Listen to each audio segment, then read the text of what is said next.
નમસ્તે દર્શક મિત્રો, આજે આપણે ગુજરાતના જે પૂર્વ પટ્ટી કહેવાય છે એનું રાજકારણ અત્યારે ગુજરાતમાં સૌથી વધારે ચાલી રહ્યું છે. આદિવાસી ક્ષેત્ર જે કહેવાય છે ત્યાં લગભગ 1 કરોડ અને એનાથી પણ વધારે વસ્તી ત્યાં રહે છે. એમાં અત્યારે જે રીતે તમામ પક્ષ ધ્યાન આપી રહ્યા છે રાજકારણ રમવામાં અને પોતાનો જે પાયો છે મજબૂત કરવાના તમામ પ્રયત્નો પણ કરી રહ્યા છે. એમાં ખાસ કરીને જ્યારથી ચૈતર વસાવાનો ઉદય થયો છે આમ આદમી પાર્ટીના ધારાસભ્ય, એમણે એ જે આખી પટ્ટી છે એ પટ્ટી ઉપર લોકોને જબરજસ્ત જાગૃત કર્યા છે અને એમની સામે સરકારે કેસ પણ કર્યા છે, દબાવવાથી લઈને તમામ પ્રકારના પ્રયત્નો કર્યા છે, પણ એના સંકજામમાં એ આવતા નથી અને ત્યાં આમ આદમી પાર્ટીને મજબૂત કરી રહ્યા છે. ત્યારે ભારતીય જનતા પાર્ટીને ચિંતા થઈ રહી છે કે હવે જે લોકસભાની ચૂંટણી અને બીજી સ્થાનિક સ્વરાજ્યની ચૂંટણીઓ આવી રહી છે એમાં ભાજપનું ધોવાણ થાય તો શું, કેટલા ધારાસભ્યો ગુમાવવા પડે, આ બધી જ ગણતરીઓ સાથે ત્યાં ભારતીય જનતા પાર્ટી મોટા પાયે પક્ષાંતર પણ કરાવી રહી છે. અને આવું પક્ષાંતર ત્યાં હમણાં હર્ષ સંઘવીએ જાહેરાત કરી હતી કે આમ આદમી પાર્ટીના 200 કાર્યકર્તાઓ એની સાથે જોડાયા છે અને એમાં ડોક્ટર પ્રફુલ્લ વસાવા જે આંદોલનકારી છે, આમ તો એનો રાજકીય રીતે તો એ ચૂંટણીમાં ઉભા રહ્યા હતા પણ બહુ એનો પ્રભાવ નહોતો દેખાયો રાજકારણમાં, પરંતુ એક સાચા લોક આંદોલનકારી હતા. પણ હવે ભાજપમાં ગયા છે એટલે ભાજપ જ્યાં કહે છે ત્યાં એને સહી કરવી પડશે ને એટલું જ હવે બોલવું પડશે, એટલે લોક આંદોલનકારી નેતા તો હવે રહેવાના નથી. દોસ્તો, 1 મિનિટનો તમારો સમય લેવા માંગુ છું. આપણે આગળ વધીએ કાર્યક્રમમાં એના પહેલા એક અપીલ કરવા માંગુ છું.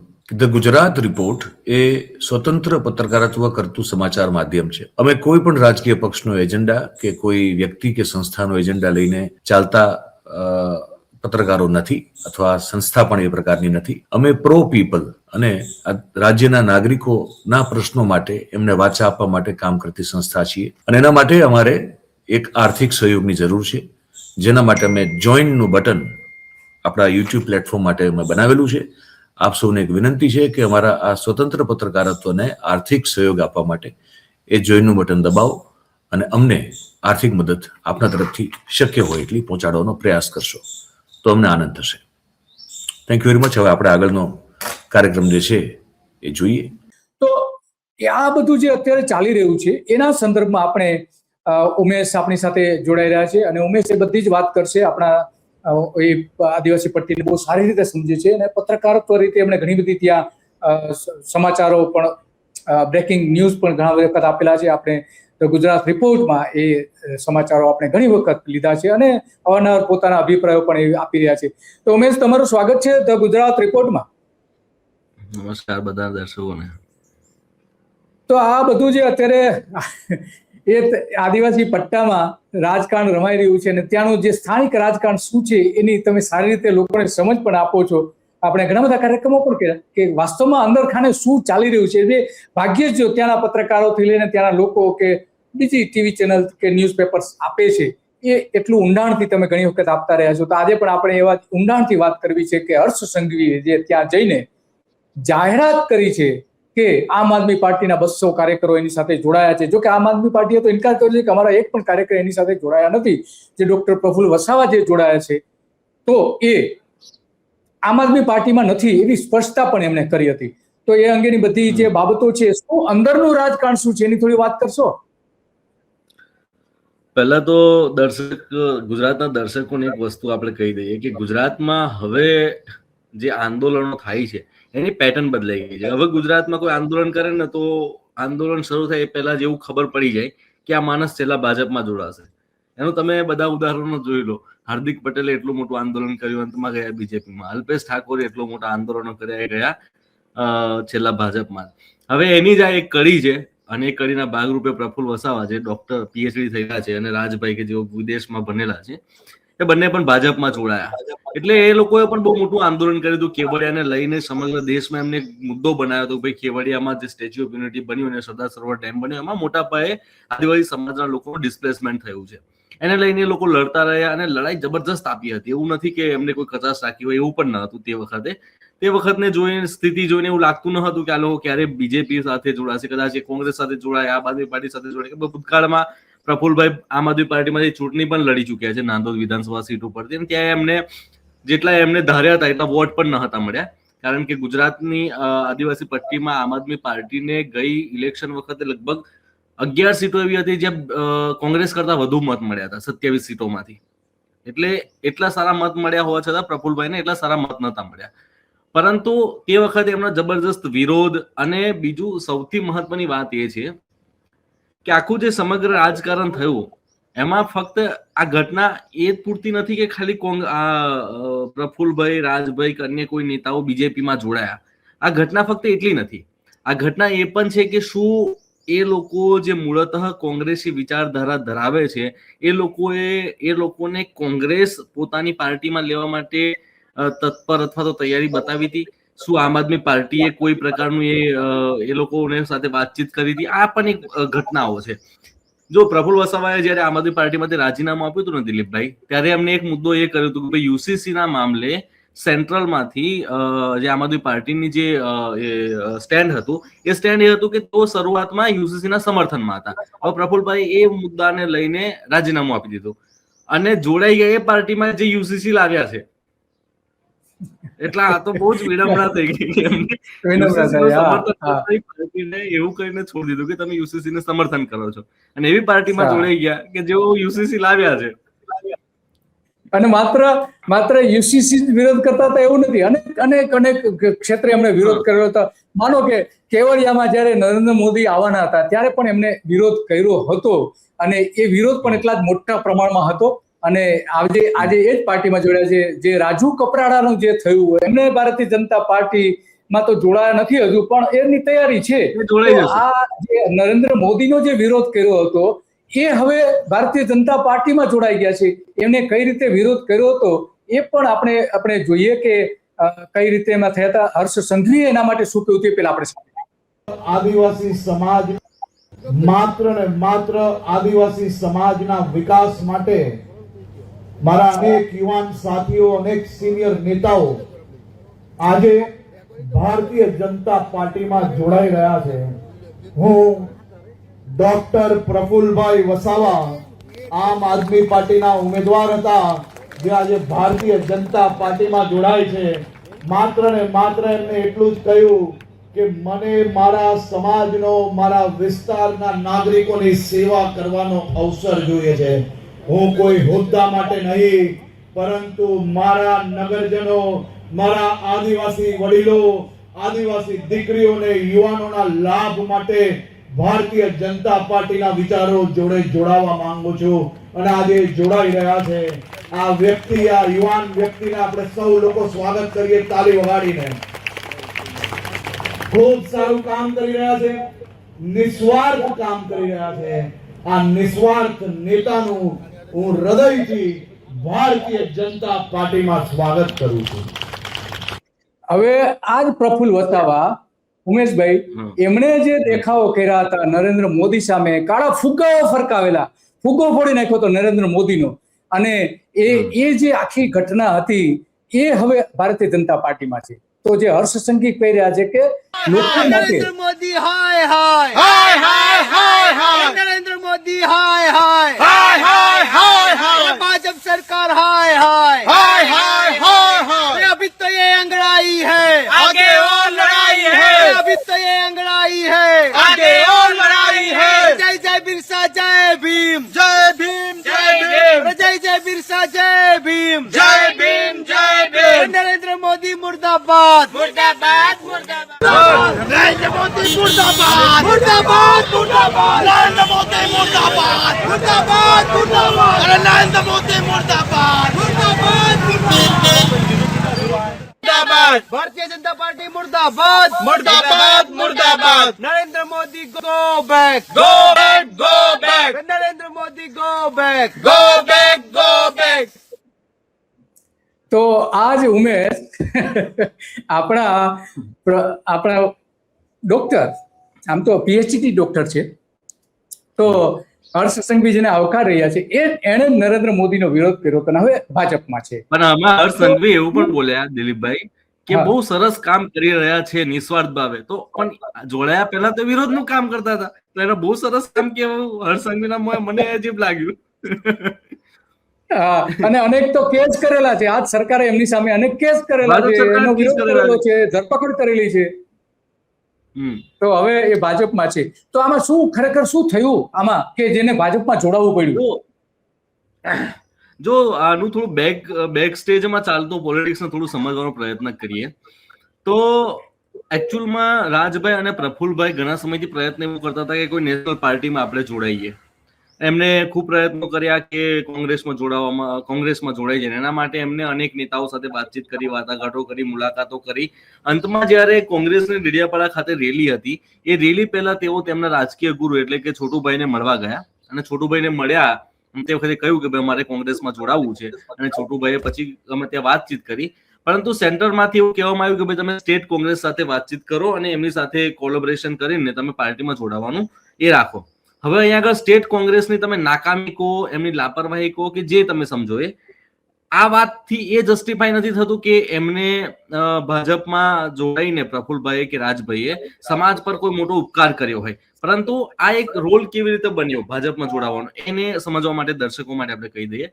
કોંગ્રેસ સાથે એમની સ્ટેટ્સમાં વાતચીત થઈ ત્યારે કોંગ્રેસના સ્ટેટની લીડરશિપ સાથે એમનું પ્રોપર કોમ્યુનિકેશન તો થયું, પરંતુ જે કંઈ એમની ઈચ્છાઓ હતી કે ભાઈ અમે આ કરવા માંગે છે તે અથવા તો સંગઠનમાં આ કરવા માંગે છે એ વિસ્તારમાં, તો એને લઈને સ્ટેટ કોંગ્રેસ તરફથી કોઈ મોટો સરખો રિસ્પોન્ડ નહીં મળ્યો. અને ગુજરાતનો આદિવાસી સેલ જે કોંગ્રેસનો આદિવાસી સેલ છે, એના તરફથી પણ સાવ નીરસ પ્રતિક્રિયા મળી. તેના કારણે તેઓ અંતમાં ભાજપમાં જોડાયા. હવે ભાજપમાં કેવી રીતે જોડાયા એ પણ એક સમજવાનો પ્રશ્ન છે.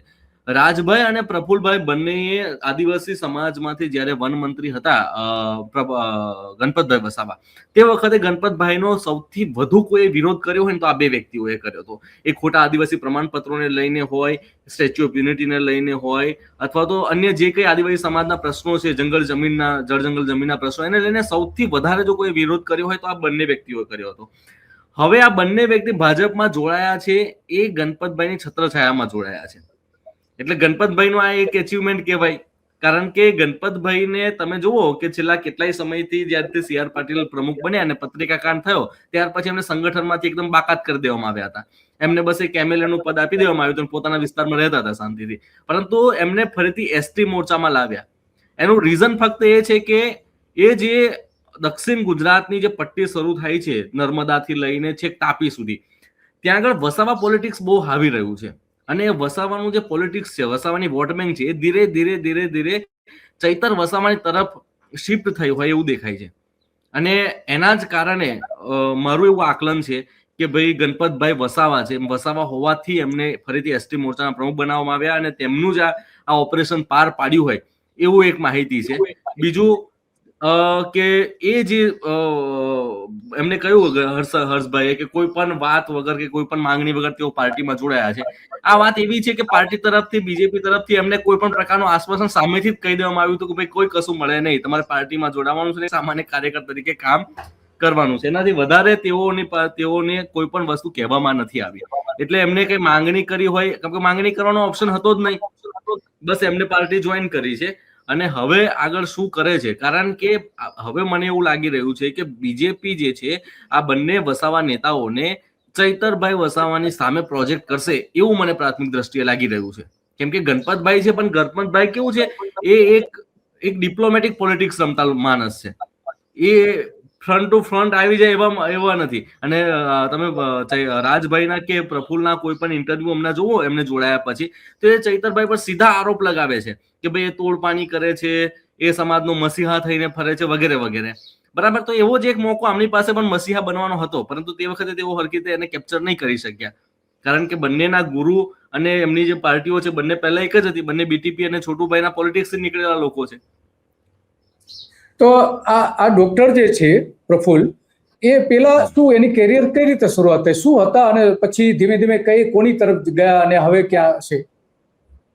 જો ડોક્ટર પ્રફુલ્લ વસાવાની વાત કરીએ તો તેઓ PhD થયેલા છે આઈ થિંક સાયકોલોજી સબ્જેક્ટમાં, અને એમને બહુ સારા અભ્યાસુ અને સેન્ટરમાં જે પણ પ્રોગ્રેસિવ લોકો છે સમગ્ર દેશમાં એમની સાથે કનેક્ટેડ વ્યક્તિ હતા.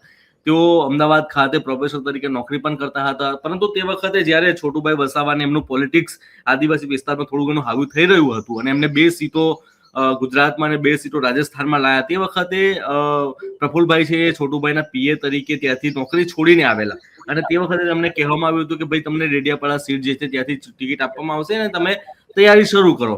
2 વર્ષની તૈયારી પછી પ્રફુલભાઈ વસાવાને એ ટિકિટ ન મળી અને અંતમાં ડેડિયાપાડાથી જે છે એ મહેશભાઈ લડ્યા, મહેશભાઈ એમએલએ બન્યા અને પ્રફુલભાઈ છે એ વાઘોડિયાથી લડ્યા કે જ્યાં આદિવાસી મત બેંક એટલી કઈ છે નહીં અને એના કારણે તેઓ હારી ગયા. જો ડેડિયાપાડાથી લડ્યા હોત તો કદાચ જીતી ગયા હોત. બરાબર. બીજી વસ્તુ મહત્વની એ છે કે પ્રફુલભાઈના પત્ની છે સરકારી અધિકારી છે. આ પણ એક ચિંતાનો વિષય છે પ્રફુલભાઈ માટે. તો આ બધી વસ્તુઓ ભેગી થઈ અને અંતમાં જે છે આખું ઓપરેશન પાર પાડ્યું હોય એવું સામે આવી રહ્યું છે.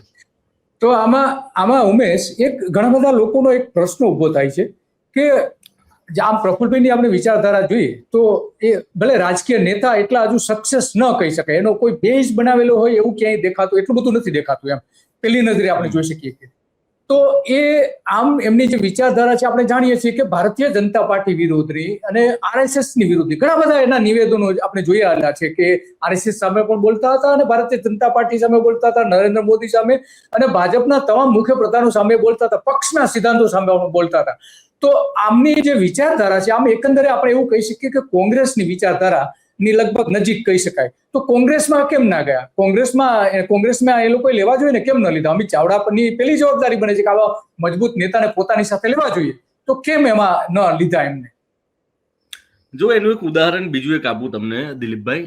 દાહોદમાંથી એક દિગ્ગજ નેતા આદિવાસી સમાજના ટૂંક સમયમાં અન્ય એક પાર્ટીમાં જોડાવાના છે. એવો બહુ સમયથી છેલ્લા લગભગ 2 મહિનાથી અમારી પણ રેગ્યુલર વાતચીત થતી હોય ત્યારે ખબર પડે કે કોંગ્રેસમાં જોડાવાના પ્રયત્નો કરી રહ્યા છે. પરંતુ થઈ એવું રહ્યું છે કે કોંગ્રેસની જે ડિસ્ટ્રિક્ટ લેવલનું પોલિટિકલ નેતાઓનું જે આખું જે ગઠજોડ છે, ધારો કે તમે છોટાઉદેપુર જિલ્લામાં જાઓ, પંચમહાલમાં જાઓ, દાહોદ, તાપીમાં, તો જે ઓલ્ડ ગાર્ડ્સ છે કોંગ્રેસના જે જૂના નેતાઓ છે એ નેતાઓ એટલું પ્રભુત્વ જમાવીને બેઠા છે કે નવા નેતાઓને ત્યાં મોકો નથી આપતા. એ લોકો ભલે ખાટલામાં બેસીને સૂઈ રહે છે છતાં પણ પોલિટિક્સ પર હાવી છે. એક પરફેક્ટ ઘરનું સપનું એને સાકાર કરશે કોણ? Shrinathji group of companies. 10 વર્ષ પહેલા Dakshesh Shah started his journey એક સિમ્પલ ડ્રીમથી. બધાનું ડ્રીમ હોમ બનાવવાનું સપનું, એ પણ અફોર્ડેબલ પ્રાઇસમાં.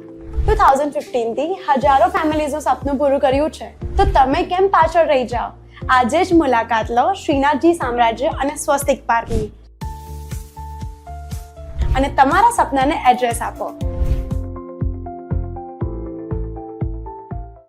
હવે એ નેતાએ સ્ટેટના લીડર એટલે કે અમિત ચાવડાને વાત કરી કે ભાઈ ચાલો કોંગ્રેસમાં અમે જોડાઈએ, પરંતુ શું ત્યાર પછી લોકલ લેવલે જે કંઈ દર વખતે ચાલે છે કે ભાઈ અંતમાં આ લોકો સેટિંગબાજી કરી લે વગેરે વગેરે કરી નાખે, એવું થાય તો શું કરવું એમ, અથવા તો આ લોકો કામ ન કરવા દે. કારણ કે આદિવાસી વિસ્તારોમાં જેટલા જિલ્લાઓ આવેલા છે ત્યાં આગળ આ એક પ્રશ્ન એ પણ ઉભો થયો છે કે જે જૂના નેતાઓ છે એ નવા કોઈ ઉત્સાહી આગેવાન નેતાને કામ કરવામાં પણ અટકાવે છે.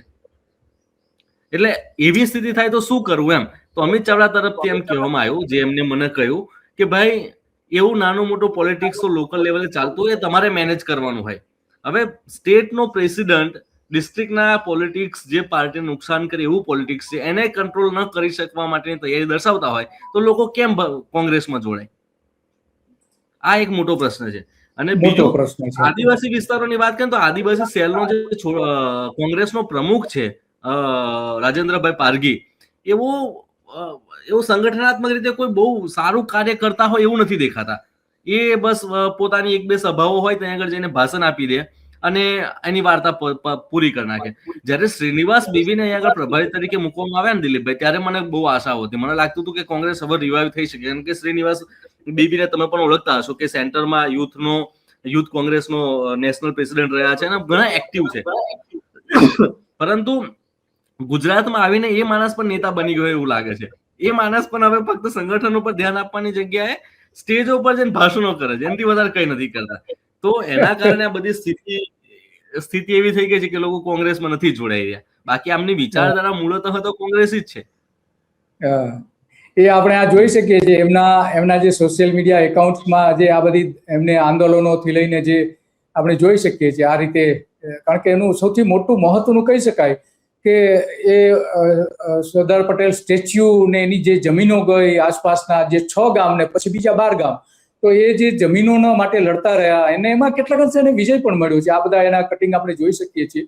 અને બીજી બાજુ મને તો દિલીપભાઈ આશ્ચર્ય એ વાતનું લાગ્યું કે ચાલો પ્રફુલભાઈ અને રાજભાઈ બંને જોડાયા તો એમને એટલી તો માંગણી કરી લેવી હતી કે ભાઈ જે કેવડિયાની આસપાસ જે લોકોએ જમીનો ગુમાવી છે એમનો જે પ્રશ્ન છે એટલો સોલ્વ કરી દે અને તે દિવસે એની જાહેરાત કરી દે. ફક્ત જો આટલી જાહેરાત કરાવીને પાર્ટીમાં જોડાઈ ગયા હોત તો વધુ સારું રહેતું, મને એવું લાગે છે. હા, અને એક બાજુ આ જ પ્રફુલ્લ વસાવા જોઈ શકીએ છીએ કે ભાજપનો ભ્રષ્ટાચારી બતાવી રહ્યા છે. હવે એ જ પાર્ટીમાં જોડાઈ રહ્યા છે. ના, એ આંદોલનકારી 100%. આપણે પણ એને ઘણા બધા કાર્યક્રમો કરેલા છે. જયારે એ આંદોલન કરતા હતા, લોકોના પ્રશ્નો ઉઠાવતા હતા, ત્યારે આપણે આંદોલન કરેલા છે.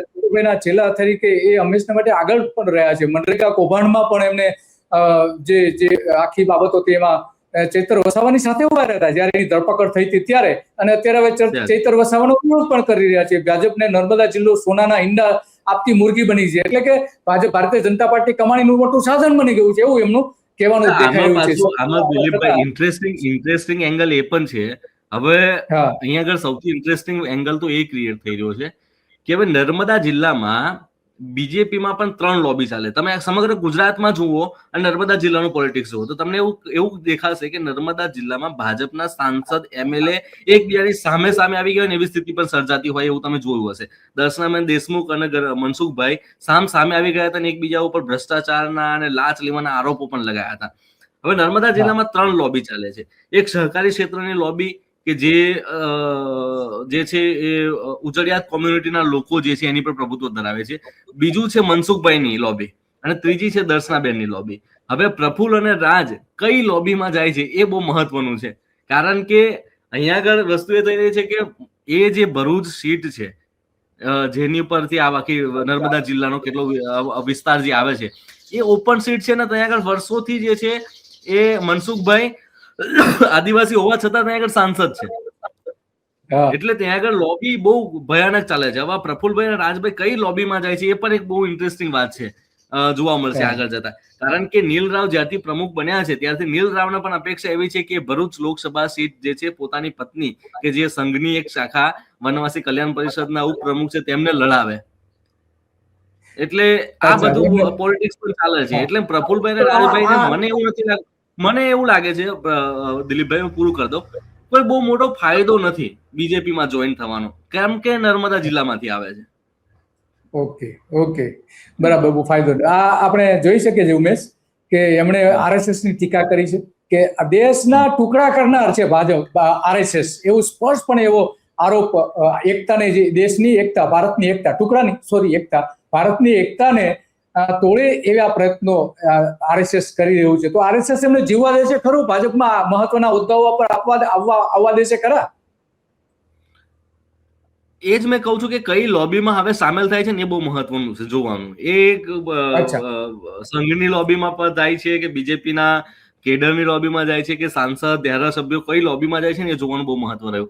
બીજી વાત, સંઘની વાત તમે કરી તો વનવાસી, જો સંઘની અંદર જે સંઘની પેટા શાખા જે વનવાસી કલ્યાણ આશ્રમ અને પરિષદ છે, આ બંને જે છે આદિવાસી વિસ્તારના બીજેપીના પોલિટિક્સ પર હાવી છે. એનું એક ઉદાહરણ તમે જોઈ લો કે દાહોદથી લઈને ડાંગ જિલ્લા સુધી જેટલા પણ જિલ્લાના પ્રમુખો બન્યા છે બધા જ વનવાસી કલ્યાણ આશ્રમના પ્રમુખો રહી ચુક્યા છે જે તે જિલ્લાના. સુરજ વસાવાથી તો સુરજ વસાવા જોઈ લો, અહીંયા આગળ ઉમેશભાઈ રાઠવા જોઈ લો, અથવા તો ડાંગના જે પ્રમુખ બન્યા છે એ બધા વનવાસી કલ્યાણ આશ્રમમાંથી આવે છે.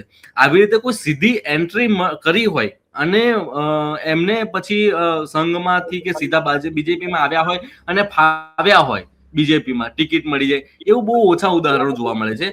અને બીજું સૌથી મહત્વની તો વાત એ છે કે ચાલો હવે બીજેપી આ વખતે પ્રયોગના રૂપે 2 સીટો એવી છે જે ક્રિશ્ચિયનને આપી છે.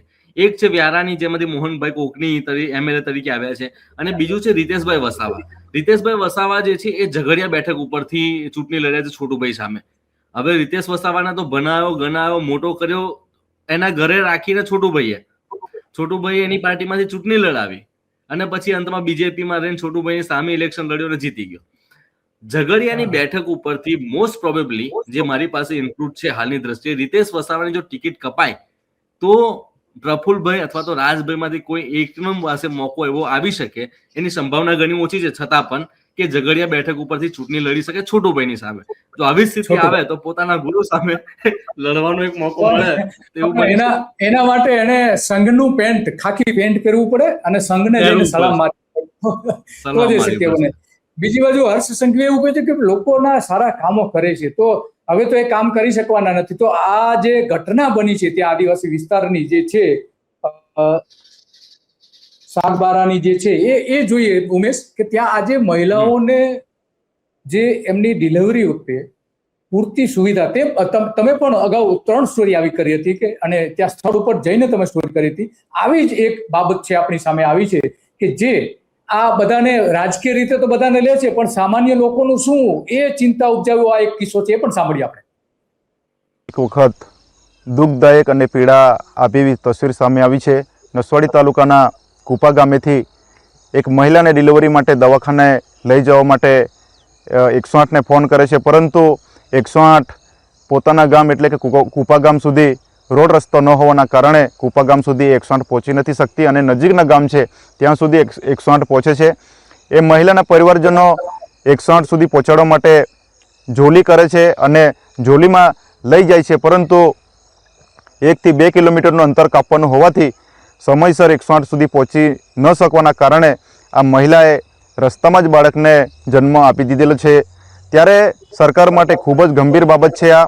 સરકાર એક બાજુ વિકાસની ખૂબ મોટી મોટી વાતો કરે છે અને સોશિયલ મીડિયા દ્વારા એક પછી એક વિડીયો સામે આવે છે, ત્યારે સરકારની પણ એક પછી એક વિકાસની પોલ અહીંયા ખુલ્લી પડતી જાય છે એવું અમને લાગી રહેલું છે. આ વિસ્તાર ખૂબ અંતરિયાળ વિસ્તાર છે. આ વિસ્તારમાં આઝાદીના 79 વર્ષ થઈ ગયેલા હોવા છતાં પણ આજ દિન સુધી અમુક ગામોમાં રોડ નથી બનાવી આપવામાં આવેલા. ત્યારે આવા અમારા વિસ્તારમાં જેમ જેમ આ તો બનાવો બનતા જાય છે તેમ તેમ સોશિયલ મીડિયાની અંદર આવા વિડીયો સામે આવતા જાય છે. કિસ્સો અમારા વિસ્તારમાં બને છે. 2 વર્ષ અગાઉ તુરખેડા ખાતે પણ રોડ રસ્તો ન હોવાના કારણે એક મહિલાએ જીવ ગુમાવ્યો હતો. આ કુપા ગામની નજીક જ એક ગામ આવેલું છે નિશાણા. આ નિશાણામાં પણ એક બાળકે 108 સમયસર ન પહોંચવાના કારણે અને સારવાર ન મળવાના કારણે રસ્તામાં જ જીવ ગુમાવી દીધેલો હતો. ત્યારે અઢળક કિસ્સા અમારા વિસ્તારમાં બને છે. ત્યારે સરકારને અમે અવારનવાર સોશિયલ મીડિયા દ્વારા રજૂ તો આવી હાલત છે અને રાજકીય નેતાઓ એકબીજાને તોડવા માટેના પ્રયત્નો કરે છે, પોતાના પક્ષમાં ખેંચી જાય છે અને રાજકારણ રમતા હોય છે. તો આ બધું જે ભારતીય જનતા પાર્ટીઓ દાવો કરે છે કે 200 કાર્યકરો અમે લીધા છે, તો એનાથી આમાં ભાજપને ફાયદો થશે ખરો? ચૈતર વસાવા જે રીતે નીકળી પડ્યા છે બહાર, કારણ કે ગુજરાતનો સૌથી લોકપ્રિય નેતા અત્યારે કહી શકાય લોકોમાં લોકપ્રિયતા ખરેખર તો એ ચૈતર વસાવાના છે, એટલી મુખ્યપ્રધાનની પણ નથી. અને નરેન્દ્ર મોદીએ પણ પોતાની સભા કરવા માટે લોકોને બસ મૂકવી પડે છે, 1200 બસથી લઈને 1600 બસ સુધી મૂકવી પડે છે, ત્યારે લોકો ભેગા થાય છે. પણ ચૈતર વસાવા માત્ર કે ભાઈ આ સભા છે આજે, તો આ સેજે 2-5 હજાર લોકો ત્યાં એની સભામાં આવી જતા હોય છે. તો ચૈતર વસાવાને ખાડી શકશે કર્યું આ બધું પક્ષાંતર અને ભારતીય જનતા પાર્ટી, કે શું પરિસ્થિતિ છે 2027ની ચૂંટણી અને સ્થાનિક સ્વરાજ્યની ચૂંટણીમાં? એને સમજવા માટે એક વસ્તુ સમજવાની એ જરૂર છે કે ગઈ વખતે પ્રફુલ્લભાઈ જ્યારે આમ આદમી પાર્ટીમાંથી ચૂંટણી લડ્યા ત્યારે મેં અગાઉ કહ્યું એમ કે 11 સીટો એવી હતી દિલીપભાઈ, આદિવાસી વિસ્તારની રિઝર્વ સીટો, કે જે આમ આદમી પાર્ટીએ કોંગ્રેસ કરતા વધુ મત મેળવ્યા હતા. અને નવાઈની વાતો તમને પણ કદાચ ખબર હશે આ વાતની, પણ દર્શકોને કહી દઉં કે કોંગ્રેસનો વિરોધ પક્ષનો નેતા સુખરામ રાઠવા એવો 3જા નંબરે રહ્યા હતા અને આમ આદમી પાર્ટીમાંથી ઉભી રહેલા રાધિકાબેન 2જા નંબરે હતા. તો આવી 11 સીટો હતી, 11 બેઠકો હતી કે જે આગળ આમ આદમી પાર્ટીને બહુ સારા એવા મત મળ્યા હતા. એમાં પણ પ્રફુલ્લભાઈને લગભગ 22-23 હજાર મત મળ્યા હતા નાંદોદ વિધાનસભા સીટ ઉપર, અને તેઓ 3જા નંબરે રહ્યા, 4થા નંબરે રહ્યા હતા. અપક્ષ ઉમેદવારને પણ એનાથી વધારે મત મળ્યા હતા તે વખતે, જ્યાં સુધી મારા ધ્યાને છે, જો હું ખોટો ના હોઉં તો.